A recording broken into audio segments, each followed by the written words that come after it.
ওরে ও গোবিন্দ, সকাল থেকে আমার এই ডান হাঁটুতে এমন একটা টান মেরে ব্যথা উঠে বসে আছে যে আমি এক পাও সামনে হাঁটতে পারছি না। কি যে করি এখন? তুই একটু হাত লাগিয়ে দেখবি তো, নাকি চুপচাপ দাঁড়িয়ে দাঁড়িয়ে আমার কষ্ট দেখবি?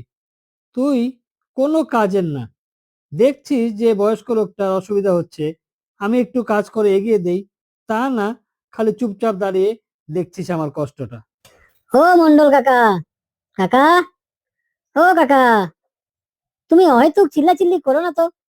আমি এখানে খাঁটি সত্যি কথাগুলো কাগজে খোদাই করে চিঠি লিখছি, যাতে হাটে গিয়ে বাজারে সবজির চড়া দাম আর ব্যবসায়ীদের কারচুপি নিয়ে সোজা বড়বাবুর কাছে জমা দিতে পারি। আর তুমি আমার ভাবছো যে আমি চুপচাপ দাঁড়িয়ে আছি। আমি এখন মাথা নিয়ে আমার মাথায় অন্যরকম চিন্তা ভাবনা করছি, তার জন্যই তোমাকে ঠিক মতো শুনতে পারিনি। কি বললি রে ছোড়া? তুই মুখের ওপর খাতা কলম বের করে আমার পরকালের হিসাব লিখছিস, আর বলছিস আমি বুড়ো মানুষ বলে আর বাজারে গিয়ে সবজি কিনে বেঁচে থাকতে পারবো না? তুই কি ভাবছিস যে আমার কি বয়স অনেক হয়ে গেছে? আমি কিচ্ছু কি কোনো কাজকর্ম করতে পারবো না?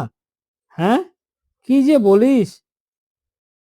ও মন্ডল কাকা, সাত সকালে উঠেই তুমি পুরো গ্রামটা মাথায় তুলে নিচ্ছ, আর এমন বিকট গলায় চিল্লাচ্ছ কেন? এদিকে আমার মিষ্টির দোকানে গরম জিলিপির রস যে একেবারে শুকিয়ে ছাই হয়ে গেল, তার ওপর তোমার এরকম চিৎকার শুনে আমায় আর থাকতে পারলাম না। ভাবলাম, আরে তোমাকে ভজু রে, এসে তারপরে তুই বলি। এসে দেখে যা না, এই গোবিন্দ ছোড়াটা আমার হাঁটুর ব্যথার বাহানা দেখিয়ে বাজারে গিয়ে আমাকে আস্ত একটা পুরনো সবজির বস্তার মতো কম দামে বিক্রি করে দেওয়ার চক্রান্ত করছে। আর তুই আমাকে বলছিস যে আমি হাঁটুর ব্যথাটা নিয়ে বাহানা করছি? এটা কি কোনো সময় হয় বলতো? তুই নিজে বুঝিস না, এত বড় হয়ে গেছিস তাও? বলো কি গোবিন্দদা, আমাদের গ্রামের একমাত্র মন্ডল কাকাকে তুমি বাজারে নিয়ে গিয়ে জলের দরে বেচে দেবে?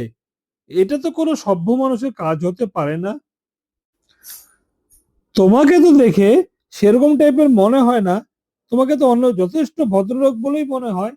আর তুমি কি বলছো তুমি কাকাকে বাজারে গিয়ে বিক্রি করে দেবে? এটা কোনো সময় কি হতে পারে বলো তো? তুমি কি বলছো?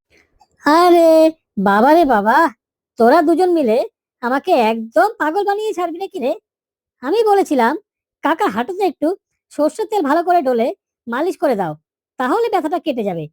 আর তোরা কি সব বলছিস যে আমি নাকি কাকাকে বাজারে নিয়ে গিয়ে বিক্রি করব? বাজারে কি কোনো মানুষ বিক্রি হয় তুই বলতো? তোরা বুঝিস না কিছু না, একটা শুনিস আর একটা বুঝিস। সারা দিন তোদের মাথাটা অন্যদিকে চলে।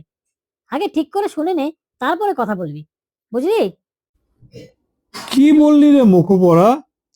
তুই আবার আমার হাঁটুর মধ্যে কড়া ঝাঁঝালো সর্ষের তেল ঢেলে আমাকে তরকারি ছাকার মতো করে ছাড়খাড় করবি? একটু আগে তো তুই এইসব কথাগুলোই বললি রে, আর এখন কথা ঘোরাচ্ছিস? আমার সাথে কিন্তু একদম এসব কথা ঘোরানো কথা বলবি না। যখন যেটা বলবি সামনাসামনি পরিষ্কার করে বলবি, তাছাড়া আমার কিন্তু ভালো লাগে না, বলে হা দিচ্ছি। হা হা! গোবিন্দদা, কালু কাকার কান খাটারা মাথার জোক তো তুমি ভালোই জানো।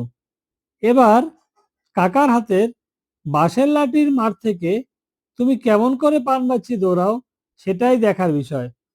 আমি তো সেইটাই দেখার জন্য তোমার পিছন পিছনই ঘুরবো।